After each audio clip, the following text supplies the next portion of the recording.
विज्ञान तंत्रज्ञानात होणारे बदल, त्यासाठी आवश्यक ज्ञान आणि उद्योजकतेची गरज याची सांगड घालून विद्यापीठांचा अभ्यासक्रम शिकवून उद्योग जगताला अपेक्षित असणारा ज्ञानाधिष्ठित विद्यार्थी संजीवनीमध्ये घडवण्याचा व्यवस्थापनाचा प्रयत्न असतो.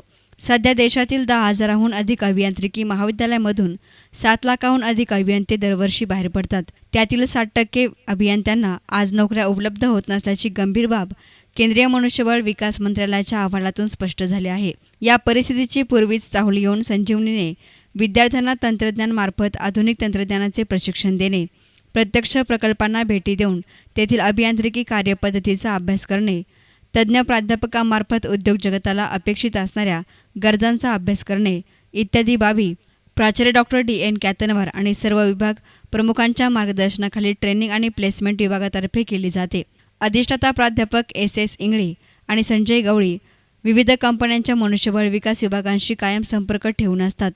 या सर्व समन्वयातून संजीवनी आज शेकडो विद्यार्थी आणि पालकांचे सध्याच्या परिस्थितीमध्ये नोकऱ्या मिळवून देण्याचे स्वप्न पूर्ण करत आहे. नुकत्याच सिनेक्रॉन कंपनीच्या विविध कसोट्यांना सामोरं जाऊन पुढीलप्रमाणे विद्यार्थ्यांना नोकरी मिळवून आपल्या जीवनाचा प्रवास सुरू केला आहे.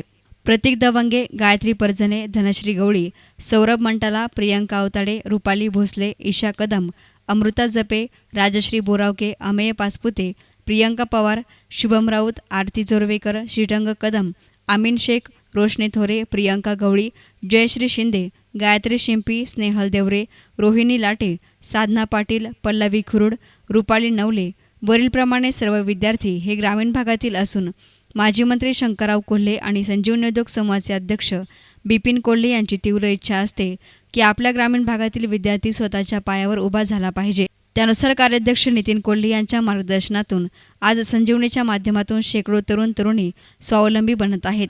ही संजीवनीची मोठी उपलब्धी आहे, असं कोल्हे यांनी शेवटी सांगितलं. Bureau report, S nine media, Kopargaon.